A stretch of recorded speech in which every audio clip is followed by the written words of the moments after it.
আসসালামু আলাইকুম। নাহার কিচেনে আপনাদের সবাইকে শুভেচ্ছা জানাচ্ছি। যে যেখান থেকে আমার আজকের ভিডিওটা দেখছেন আশা করি সবাই ভালো আছেন, সুস্থ আছেন।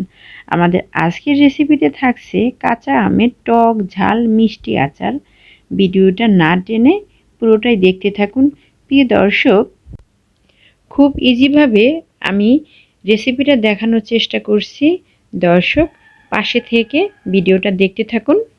তো চলুন মূল ভিডিওটা দেখা যাক। আমের টক ঝাল মিষ্টি আচার বানানোর জন্য আমি এখানে 2 কেজি পরিমাণ কাঁচা আম নিয়েছি।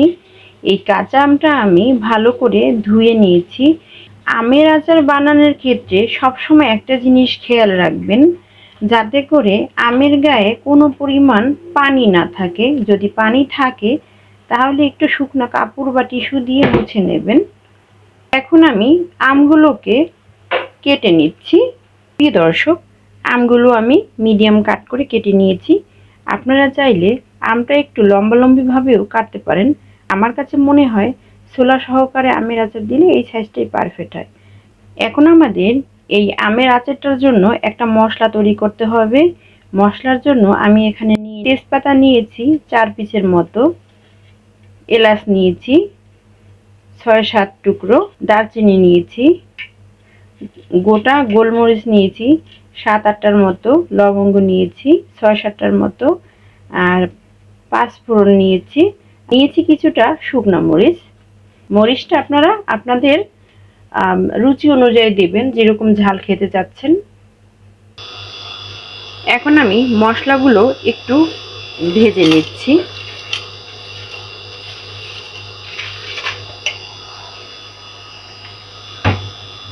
মশলাটা আমাদের ভাজতে হবে একেবারেই তেল ছাড়া, কোনো প্রকার তেল দেওয়া যাবে না।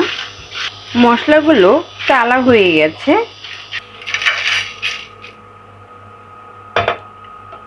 এখন আমি একটু গুঁড়ো করে নিচ্ছি। আমার মশলাটা তৈরি হয়ে গেছে। আমি মশলাটা একটু দানা দানা রেখেছি। এখন চলে যাচ্ছি মূল রেসিপিতে। দিয়ে দিচ্ছি সরিষার তেল, ভিতরে দিয়ে দিচ্ছি আস্ত পাঁচফোড়ন। প্রিয় দর্শক, এখানে আমি 2 কেজি কাঁচা আমের জন্য 250 গ্রাম পরিমাণ সরিষা তেল ব্যবহার করেছি। আর দিচ্ছি গোটা করে কাটা রসুন। একটু ভেজে নিচ্ছি এখন।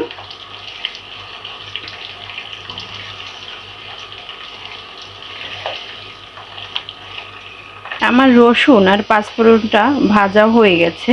এখন আমি এর ভিতরে দিচ্ছি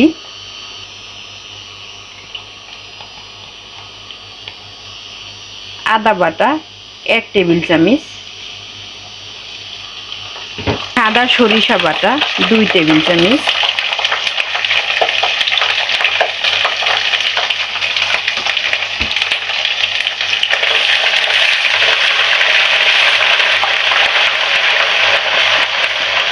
লবণ দিচ্ছি পরিমাণ মতো,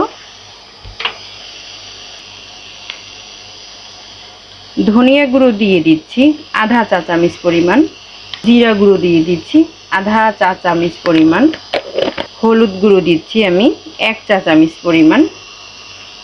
মশলাগুলো এইভাবে একটু ভেজে নেবেন, যাতে করে পানিগুলো শুকিয়ে যায়।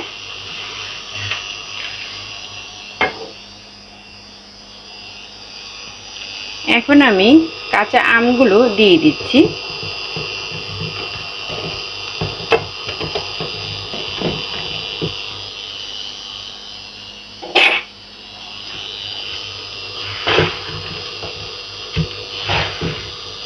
প্রিয় দর্শক, প্রতিটা ঘরেই কিছু না কিছু আচারের দরকার হয়। এখন আমি আমগুলোকে একটু ভালো করে কষিয়ে নেব।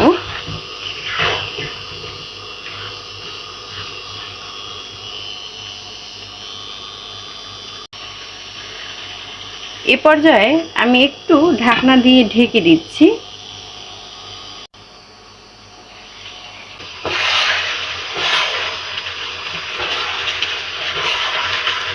প্রিয় দর্শক, এখন আমি দিয়ে দিচ্ছি চিনি আমি এখানে 1 কাপের মতো চিনি ব্যবহার করছি। আর দিয়ে দিচ্ছি সাদা ভিনেগার। আমি এখানে আধা কাপ পরিমাণ সাদা ভিনেগার ব্যবহার করলাম। এই ভিনেগারটা দেওয়ার কারণে আমাদের আচারটা সারা বছর ভালো থাকবে। আর আমের আচারটা যদি আপনি সংরক্ষণ করতে চান তাহলে অবশ্যই আপনাকে সাদা ভিনেগারটা ব্যবহার করতে হবে।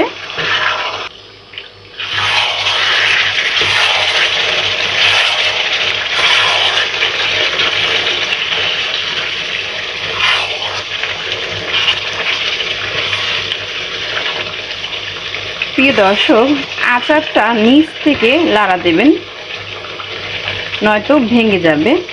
আমাদের আচারটা অলরেডি অনেকটা হয়ে গেছে। এ পর্যায়ে আমরা মশলাটা দিয়ে দিচ্ছি।